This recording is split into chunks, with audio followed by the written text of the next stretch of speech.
Hi, I may make this video more than once because I'm talking to you on my phone and I have my Kindle, my iPad, and my Samsung here and my laptop right there.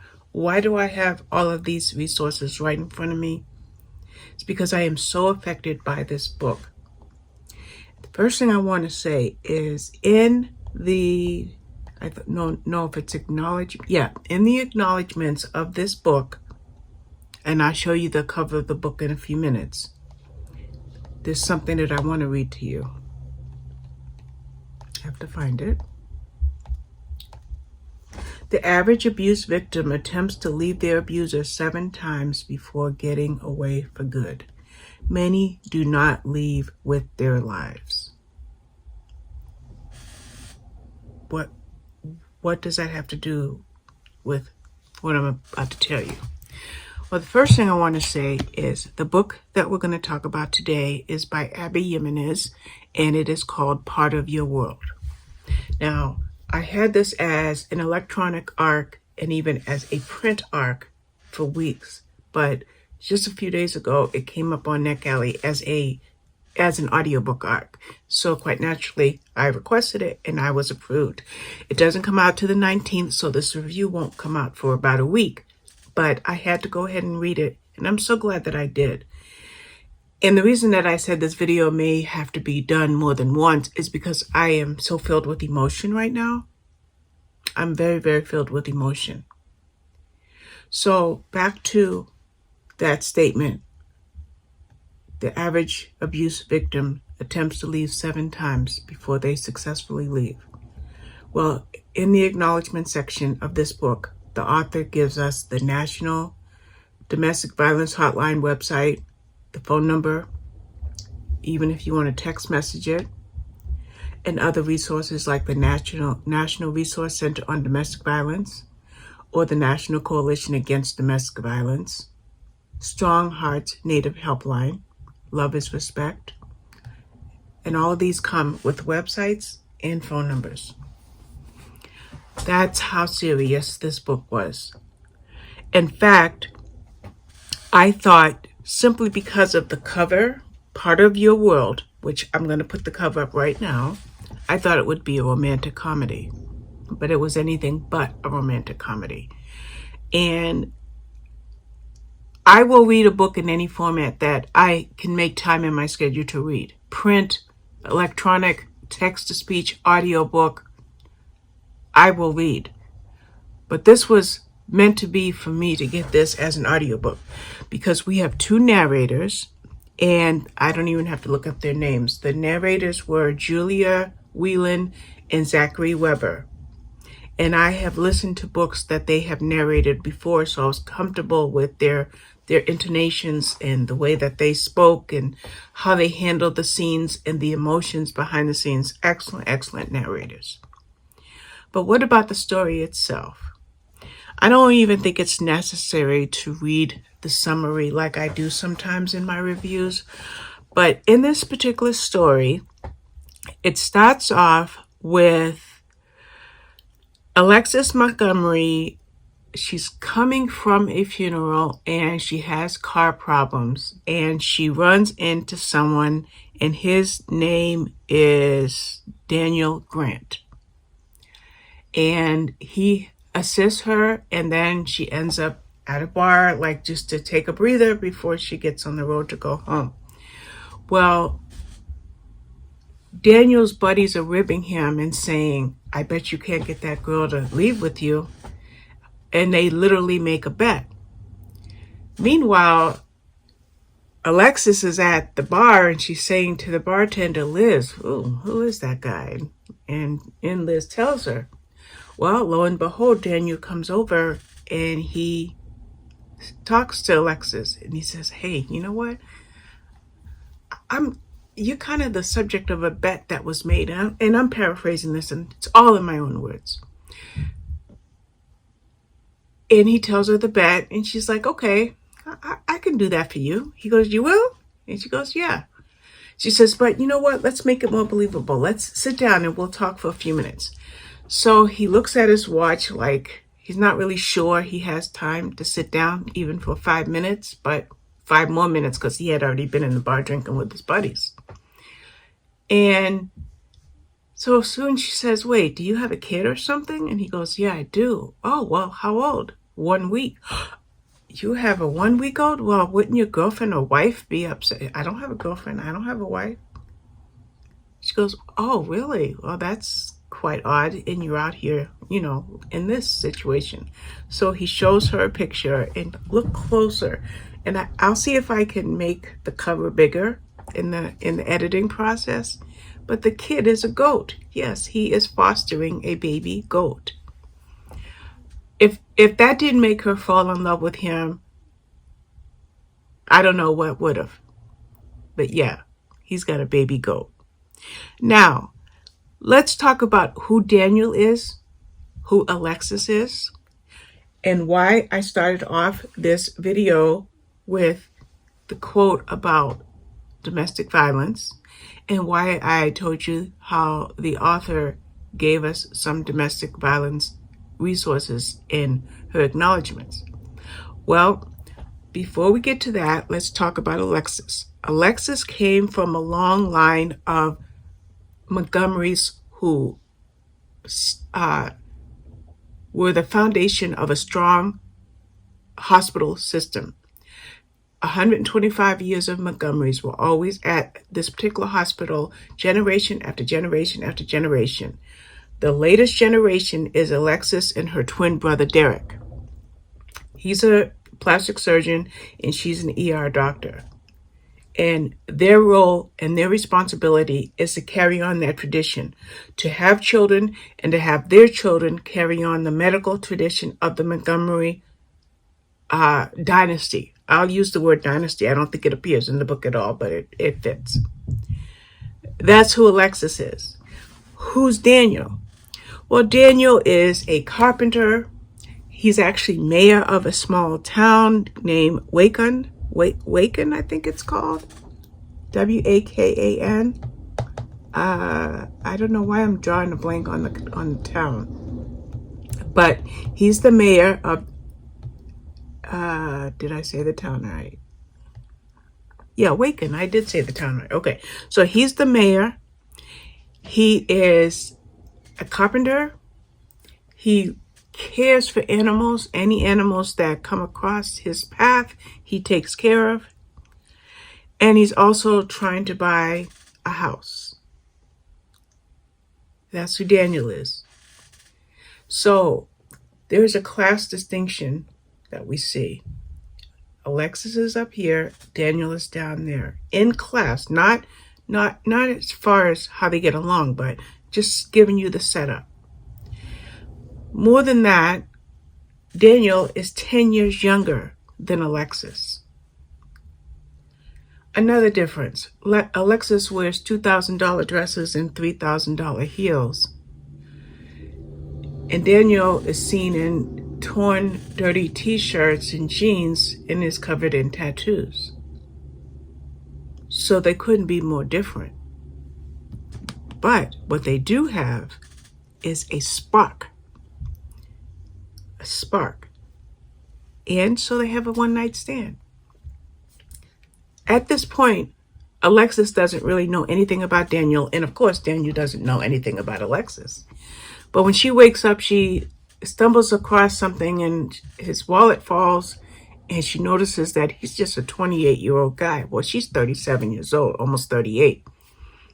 She leaves never to see Daniel again. But something draws her back into his life. And the two start seeing each other. She's continually going to Wakan to see Daniel. While this is going on, we learn about Alexis's previous long-term relationship with the chief of surgery. Was he chief of surgery? Yeah, I think he was a chief of surgery. His name was Neil. Okay? We learn about her previous relationship with Neil. And then we start to see the dynamic of her parents' relationship. We see decisions that her brother made and how that was affected by their parents' relationship. And then we see another character in the book who was dealing with the dynamic that I'm about to talk about. What is all that dynamic I'm talking about? I'm talking about domestic violence in different forms. Okay? Let's talk about the secondary character. Her name is Liz, by the way. She was the victim of domestic violence in the physical sense. That's tragic. Now we're going to go back to Alexis and her parents. And I'm not giving you spoilers, I'm giving you meat, because this is a very, very good, very, very serious, very, very relevant, very, very critical, very, very timely book to talk about. So Alexis's relationship with Neo, she was the victim of verbal abuse and gaslighting. In fact, I did want to mention something. I'll turn this other tablet on. A couple weeks ago, or about a week ago, I read a book. No, actually, I only read it a few days ago. It seems, because I read so many books, it seems like it's been a minute. But I read a book called If You Ask Me by Libby Hupsher, and I thought that would be my favorite book of the year. And it was a very, very good book about a woman who was the victim of the innocent spouse as a result of adultery. And that book was very, very good, very, very serious, and I love the way that it came out. Well, this book just pushes that book out of the way. I'm sorry, Libby Hupsher. But this book here explores Alexis's relationship with Neo and how he controlled her. And the thing is, Alexis is no wallflower. She's a strong woman, a doctor who has taken her life into her own hands. For example, surgery, her whole family is surgeons. Well, she didn't go into surgery. She went into emergency medicine. So she's not a wallflower, but yet she was the victim of a controlling situation, of being gaslighted and being verbally abused. So this book does delve very deeply into verbal abuse and touches lightly on physical abuse. But it doesn't leave the reader without resources. So I don't want any reader who might have experienced this personally or know someone in the family who deals with this to feel that they would be triggered, because this book can be cathartic. Okay? It can be cathartic. It can be healing. If you're not healed when you read the pages of this book, you can be healed by just looking at those resources that I mentioned earlier in the review. So, the other thing we're going to talk about is the class distinction. Okay? I'm thinking of Prince Harry and Meghan Markle. You know, he married a commoner. Well, in this book, Alexis would be royalty and Daniel would be a commoner. And because they didn't exist on the same plane, we see how her lifestyle may not have matched his lifestyle, to the point where they seemed completely incompatible. One other thing I'm going to mention two other things, but another thing I want to mention is the emotional impact of this book. The emotional impact. It was powerful. And we'll go back and talk about the narration, especially Zachary Weber's narration for Daniel. I felt Daniel's emotions and his pain. And then with Julia Whelan doing the narration for Alexis, I felt her indecision about how do you take her royalty-like life and make it match with that of a life of a commoner, of someone 10 years her junior, someone who is just completely different than her in any way.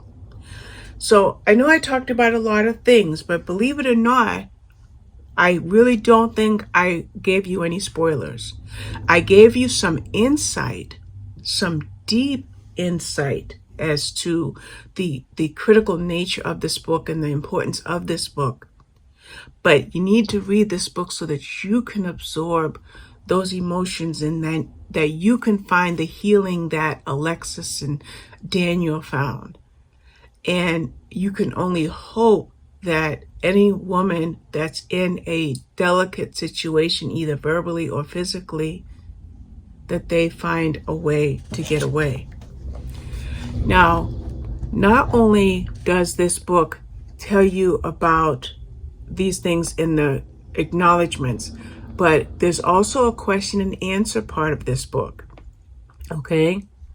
And I love that, I mean, not a Q&A, but there's questions in the book that you can answer. And that will help you to think more about this book. And then there's a quote. Grace, let me see. Why am I blanking out on the rest of it? I think I know it, but I'm just going to look it up. I think it's grace costs nothing. Grace costs you nothing. Grace costs you nothing. It costs you nothing to be kind to others and to show them grace. That phrase comes up about 3 times in this book. There's a lot of memorable phrases that come up in this book. But to me, that one is the one that had the most impact. Grace costs you nothing. So let's be kind to one another. Let's do that. I think this was a very, very, very good read. And now I have 3 books that are my favorite for 2022 so far. But this one just edged out the other 2. The other one was by Suzette Harrison, by the way, and then Libby Hupsher's, if you ask me. But that's this book. It's one of my longer YouTube video reviews, but I just had to share all of these thoughts with you. I'm surprised that I'm able to do this in one take. The lump in my throat is still there. Yeah, I feel like crying after reading that book, but here you have it, a raw review immediately after I finish this book. I will hold it until release date so that you can purchase it. Let's check NetGalley so I can tell you more about it. It comes out April 19th. It's a forever publication, and you can get it on Amazon, and I'll tell you what Amazon will be charging for it. Amazon will be charging $10.99 for the Kindle and $12.99 for the paperback. So I'm going to link that in my description below. I wouldn't be surprised if you should probably be able to get this via your library. You'll definitely be able to get it by Audible. But whatever you do, don't let this book pass you by. Take the time to read this book. And please, if you read this book, come back to my comment section and tell me what you thought about it. Tell me if I'm not the only one that has been so moved by Abby Jiminez's part of your world. Thank you for watching. Bye-bye.